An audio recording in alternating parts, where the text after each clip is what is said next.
Hello students, today I am going to start my session with the chapter number 3 of macroeconomics. The name of the chapter is National Income and Related Aggregates. The topic is GDP and welfare. Students, in this topic we will study about how GDP is related with welfare or how welfare is dependent on GDP. Student, this one is the last topic of this chapter number 3. Okay. First of all, I would like to explain GDP.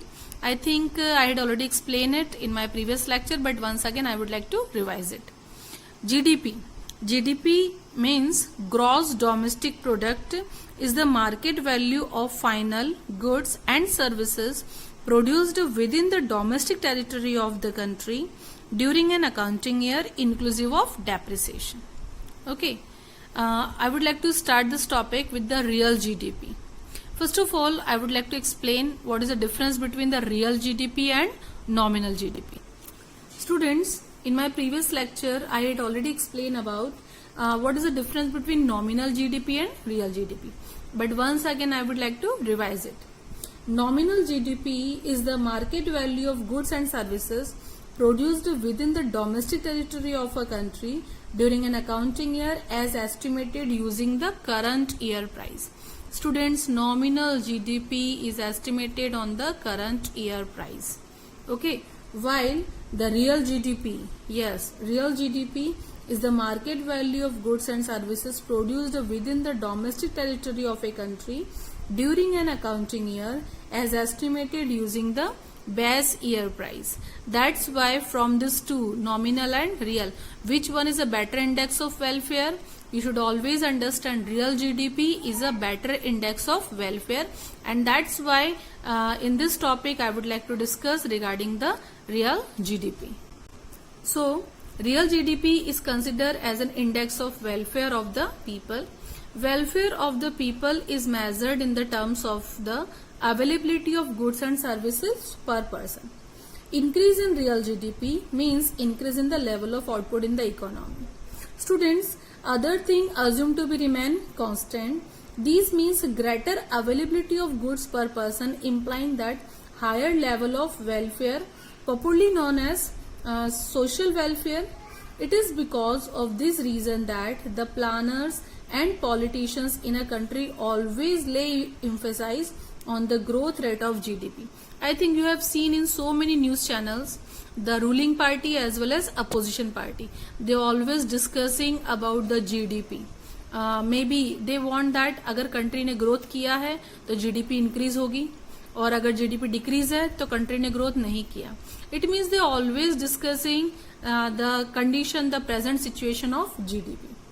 Why? Because higher GDP will lead to the greater flow of goods and services in the economy, and it leads to the greater is the availability of goods and services per person. That's why they always emphasize or always discussing the importance of the real GDP. Okay. But now I would like to explain how GDP is related with welfare. And with that, the next topic is limitations. Students, but there are certain limitations related to the positive relationship between GDP and welfare. Or we can say that there are certain limitations related to GDP as an index of social welfare. These are as under. The first one is distribution of income. Students, distribution of income. First of all, you should understand the distribution of income in our country. Here you can understand, if GDP will increase, can we say our distribution of income will be also increase? No, because higher GDP is maybe produced only with the help of only richer section of society, or maybe higher GDP means higher availability of goods and services. Then who produce the goods and services in the economy? Only big industries, big companies, multinational companies, so that the benefit is also goes to only these big industries. Okay, poor are not getting the benefit. That's why this one is a big limitation. Distribution of income. If distribution of income turns unequal, GDP growth fails to reflect a rise in social welfare. In India is facing this situation at present. Students, while per capita GDP is rising, starvations, deaths are hitting the headlines more often than ever before. What is the reason behind it? Because distribution of income is becoming increasingly unequal. Income will increase, GDP will increase, but the share of the GDP will not distributed equally among all sections of society. Okay. The next one is composition of GDP. Composition of GDP may not be welfare oriented. In this topic, you can understand with the help of an example. Increasing in the production of defense goods does not lead to any direct increase in the welfare of the people. It means if we can say that our defense is good, we are continuously purchasing high quality of fighter planes, or maybe there are so many industries are producing the guns as well as different types of weapons. Okay, so definitely we always need a good defense. Okay, but they are not directly contribute to the social welfare. That's why, of course, strong defense offers a peaceful environment in the country, but it contribute to social welfare only indirectly. Okay, so this one is also a limitation of the GDP as a welfare. The third one is a non-monetary exchange. Students, non-monetary exchange means there are so many rural areas or maybe village areas where the payment is done by the owners of the soil, especially in the farm field or agriculture field.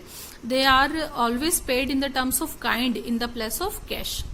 Payment in the term of kind, it means payment done in the form of maybe grains, maybe vegetables, maybe clothes. Okay, so that in rural economies, barter system of exchange still prevails to some extent.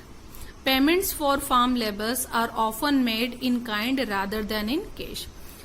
Made in kind, it means, is that clear? Kind, it means payment done by the owners to the tillers of the soil in the form of maybe grains, cloths, vegetables, maybe different types of household equipments. Okay, so that all such transactions remain unrecorded. This causes underestimation of GDP to the extent GDP remains underestimated. It remains as inappropriate index of welfare.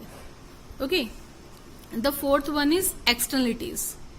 Externalities refers to good and bad impact of an economic activities without paying the price or penalty for that. Students, if we want to develop our country or maybe develop our economy, then definitely we need to cut down the forest or maybe trees for establishing big industries or multinational industries. For that, somehow we hurt our environment. Okay, and for that definitely we are creating some negative impact. Okay, but our government is not charging any kind of fine on those peoples. This we can understand with the help of an example. There are both positive and negative externalities. Here in an example, for example, Mr. X maintains a beautiful garden and Mr. Y, who is a neighbor of Mr. X, enjoys it. It adds to welfare of Mr. Y, but he does not pay for it. Negative externalities occurs when, for example, smoke emitted by factories causes air pollution, or industrial waste is driven into rivers causing water pollution. It causes a loss of social welfare, but most farmers do not pay the penalty. Most industrialists do not pay any kind of penalty. GDP fails to account for the impact of positive and negative externalities on social welfare. Hence, it is an inappropriate index of welfare. So, somehow our activities affect the environment, maybe positively and maybe negatively. Okay, so here I would like to conclude it. Thus, there are the serious limitations of GDP as an index of welfare. These limitations reduce the significance of GDP as an index of welfare. In short, we can say if GDP will increase, but we can't say that welfare will be also increase. Okay, because somehow there are the mismatch between the GDP and welfare. the GDP is mainly governed by or controlled by the rich section of society or maybe big industries. Okay, but welfare is a concept when our government will look after all the poor section of society as well. Okay, so students, this chapter is just complete. Now at last I would like to show you the PowerPoint and revision window. In this chapter I taught so many topics. The first one is national income. In the national income, the topic that I taught in my previous videos: factor income, transfer income, normal residents of a country, domestic income, conversion of domestic into national or domestic territory of a country. And the next topic is net factor income from abroad, NFIA, domestic income, national income, again gross and net concepts. So gross domestic product, net domestic product, conversion of GDP into NDP.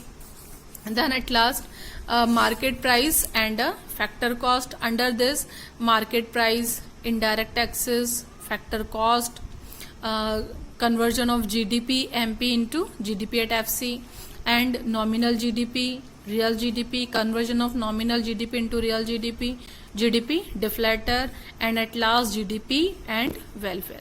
Students, I hope that you all are studying your economic subject regularly. Okay, so thank you.